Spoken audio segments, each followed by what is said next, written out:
Okay, like seeds, thousands of seeds and animal bones have been found. How what they ate and how they killed it. This all can be found out. These give an idea of the kind of food the people ate and how they obtained it. Crops such as wheat, barley, lentils, peas, gram, and beans were grown. Meat, fish, dairy products were also part of the daily diet, isn't it? So that is also there. So, what happened to this decline? How did it go down? Why did it go down? What was the causes of this Inam count to go down? People started vanishing.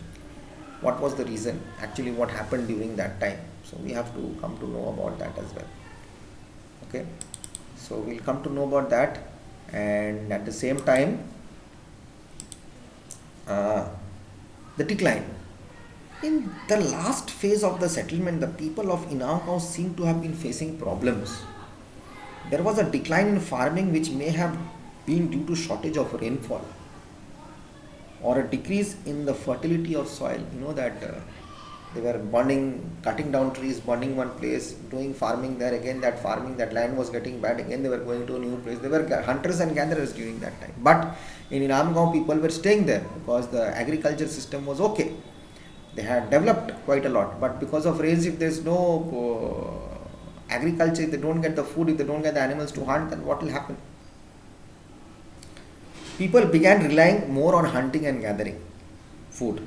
There was also a change in the way of houses were constructed. Instead of rectangular houses, we find small circular huts.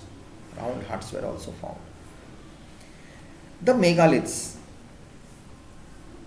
The word megalith means big stones. At many places in the Deccan, South India and Northeast and Northwest, especially Kashmir, huge stone boulders have been found. They are generally arranged in a circular pattern. They were perhaps used to mark graves or a burial site.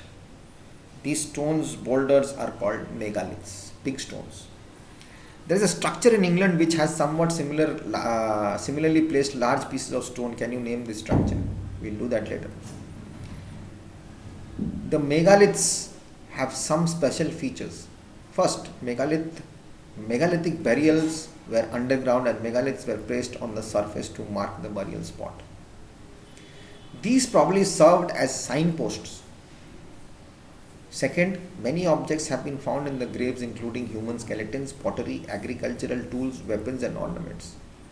A few agricultural tools have also been found. Those meant for hunting, however, are more in number. This suggests that though the megalith people practiced agriculture, they depended more on hunting. The graves also contain a large number of pots. In some areas, pots filled with ashes and charred bones have been found. Some graves contain fragments of rice and other grains. So we know that people cultivated grains. Objects found in the graves indicate that buried persons' positions in the tribe. The graves that contain a large number of pots and ornaments probably belong to those who were either rich or important in the society. Okay? Read this chapter, get it done, homework. Now we come to early kingdoms. Chapter you have to read and do the homework yourself. That I will not help you now. You have to work hard. Early kingdoms. What were the early kingdoms after the Vedas? What came in? That was 3500, this is 2500 years ago. So a gap of 1000 years. Big kingdoms developed in the Ganga Valley. Each had a well-defined territory and government. So some of these kingdoms later grew into powerful empires. What were the things which came before this? Sources of information about this period are the Vedic text, again, whatever is written in the Vedas, such as the Brahmanas, the Upanishads, and the Buddhist texts. They came into 2500 years ago. The Brahmanas, the Upanishads, and the Buddhist texts, such as the Jataka tales. Go on to Google, type Jataka tales, you'll read the stories. They are all about Upanishads, Vedas, and texts. They refer to the Janapadas and the Mahajanapadas which existed in this period. Janapadas and Mahajanapadas. You first read about the Aryans, they were living in villages. A person's life revolved around the tribe, Janas. Separate tribes, separate people, separate group, they were all living in groups. A big change came around this time. Iron came into action, the iron tools. The thick forests of the Ganga plains had not allowed expansion in this region. But now iron tools helped people to clear the forests. Where later bigger settlements developed, the smaller tribes of the earlier period gave way to the large kingdoms. These territories came to be called as Janapadas. The larger and more powerful Janapadas were called Mahajanapadas. Before the iron tool came in, no one was able to cut down trees. Huge jungles were not able to clear. But once the iron came into action, they started clearing out, settlements becoming bigger.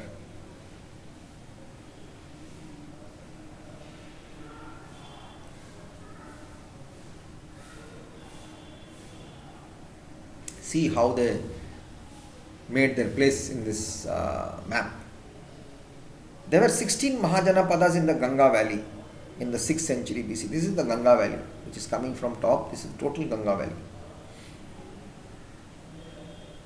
From the Ganga, the rivers break up. They were named after the ruling or the most important tribe in that area. Each Mahajanapada had a capital which was generally fortified. Huge walls or a stone brick were built around the city.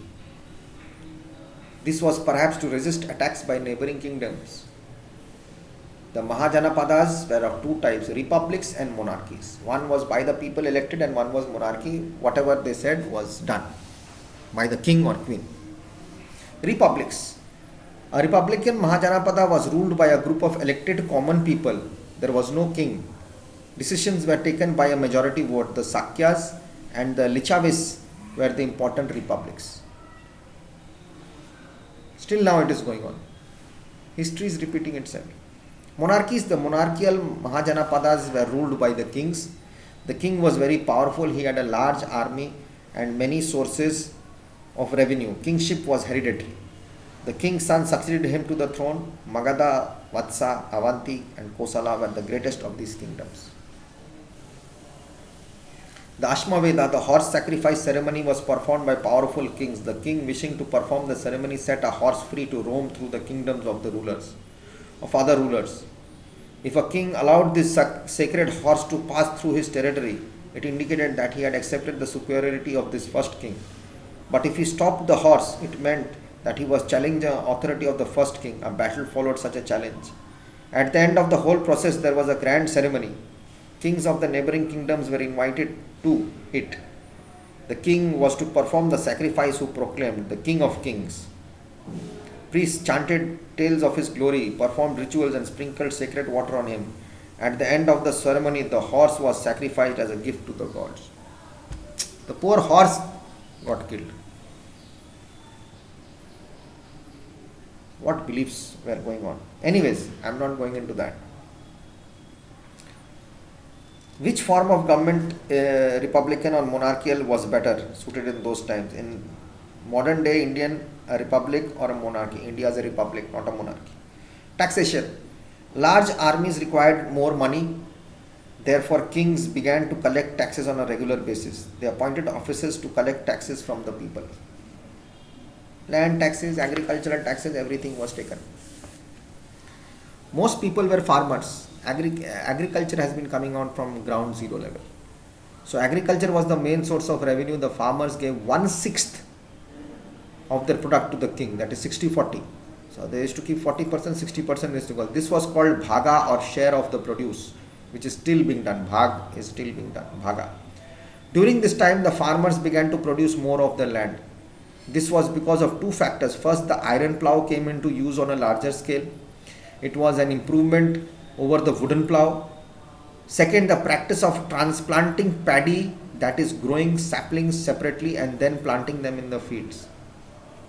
The rice plant, to a separate place it was grown, it is getting ready, they are bringing it and planting it in another place. So so that the irrigation was faster, more. Otherwise, they had to wait for this to grow, take it out, again get the land ready, again plant that. So that was happening, it was not taking place. Now, became common. This ensured that many more plants survived and hence more grains were produced. Increased production mean that the king got a share of more of the revenue.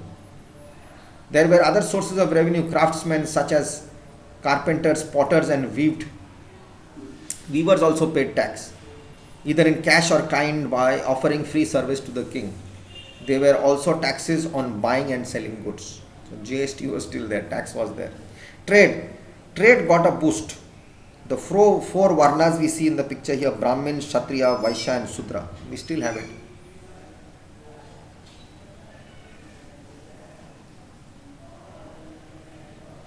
Trade got a boost during this period due to the introduction of money. Until this time, trade had been carried through barter system, give and take. You give me something, I'll give you something. New coins of silver and copper, punched mark coins began to be used. This led to an increase in trade. Inland trade was brisk. Goods were sent far and wide away. Bimbisara, the king of Magad, Bihar, built roads and bridges throughout his empire. For contact, getting people in touch, building bridges, roads. This encouraged trade. Besides land routes, trade was carried out through sea routes. The main articles traded were silk, muslin, perfumes and ivory. What were the towns like? When money is coming in, business is happening good, development is going to obviously take place. Process is going to take place. Progress is there, success is going to be there. Villages that grew in size became towns. Towns also grew around centers of trade and craft. Sometimes artisans and craftsmen came together to work as a group. These places developed into towns. Ujjaini, Vaishali, Ayodhya, Kausambi, Tamralipti and Champa were some most important towns in this period. Business towns, business hubs. What was the society like? That's the main thing. People were grouped into four varnas. There were four varnas: Brahmin, Kshatriya, Vaishyas and Sudras. These varnas were decided on the basis of birth. This means that if a person was born in a Brahmin family, that person would automatically become a Brahmin. People of different varnas performed different tasks. The Brahmins were expected to teach the Vedas and perform religious and ritual sacrifices. They were top. The Kshatriyas were warriors and fought wars. The Vaishyas were involved in trade and agriculture. Only the first three varnas could study the Vedas and perform sacrifices. Others were not allowed. The last one was not allowed. The Sudra had to serve the other three groups, working class. In addition, there was another group of people, the untouchables, who were lower in the social rank than the Sudras. They were called the Dalits later.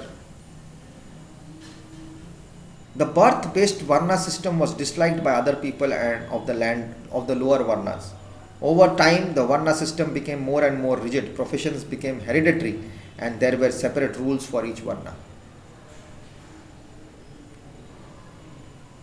Life was becoming tough at that time. Magadha. Magadha was a monarchy ruled by a king during this period. It was the most powerful Mahajanapada. I'll come back in the next video.